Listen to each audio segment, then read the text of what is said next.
Hindi ko akalaing babalikan ko pa ang bahay naming iniwan mahigit 10 taon na ang nakararaan.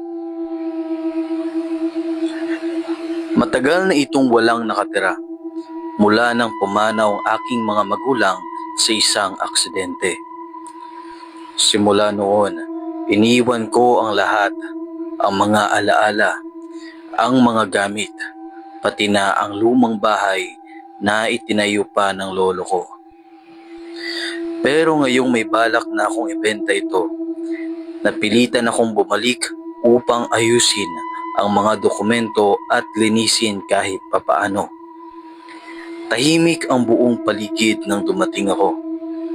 Ang damo sa bakuran ay lampas tuhod na at ang pintura ng bahay ay kupas at nagbibitak-bitak.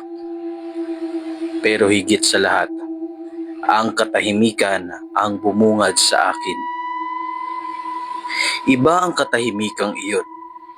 Hindi payapa, kundi mabigat. Parang may nanonood.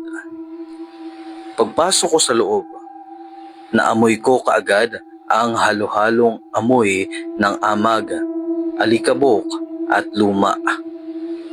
Hindi ako agad nagtuloy sa kwarto ko. Sa halip, pinuntahan ko ang lumang study room ng tatay ko. Doon siya madalas magbasa at magsulat. At doon rin niya itinatago ang mahahalagang dokumento. Pagbukas ko ng drawer ng kanyang lumang mesa, may nakita akong sulat. Luma, naninilaw, at tila ba matagal nang hindi ginagalaw. Wala itong sobre. Ang sulat ay naka-address sa akin. Pero hindi ko kailanman naalala na nakatanggap ako ng ganoon mula sa kanya. Nang buksan ko ang papel, nanginginig ang kamay ko. Isinulat iyon ng tatay ko. Sigurado ako. Pamilyar ang sulat kamay. Ngunit kakaiba ang nilalaman. Hindi ito karaniwang sulat ng isang ama sa anak. May mga paalala ito. Mahigpit, may babala. Ito ang nakasulat.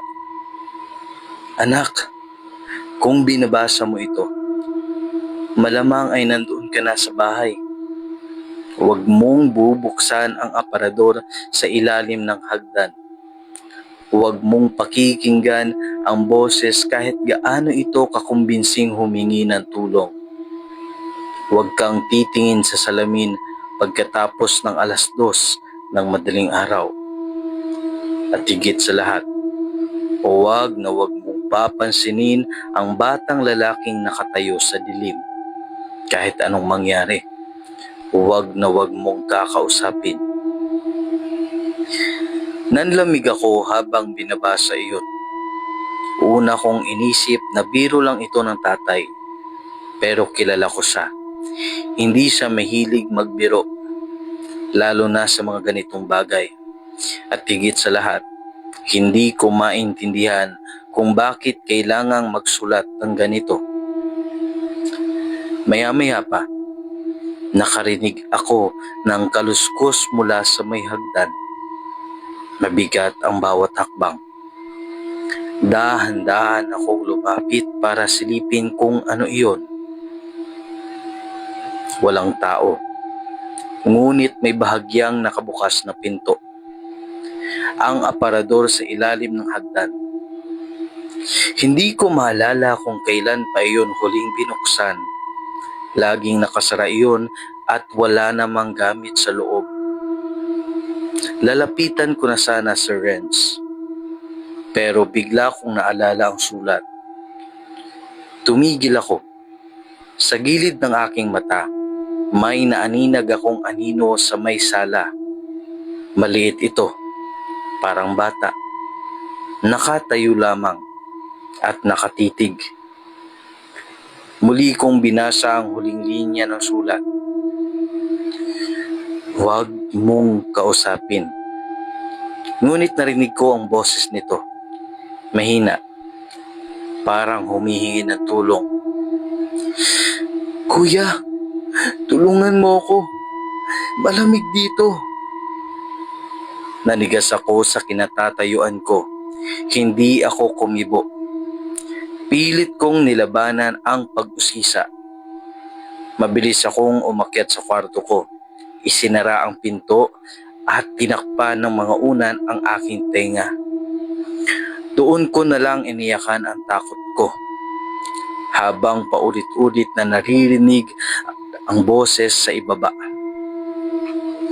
Kinabukasan, Sir Renz, hindi na ako bumaba. Tumawag ako ng truck para hakutin ang mga dokumento. Hindi ko na itinuloy ang pag-ayos ng bahay. Ibinenta ko ito kaagad. Kahit palugi, ayokong balikan pa. Hanggang ngayon, hindi ko alam kung totoo ba ang sulat o bunga lamang ng pagod at guni-guni. Pero isang bagay ang sigurado ako. May mga lihim ang lumang bahay na mas mabuting hindi na muling usisain.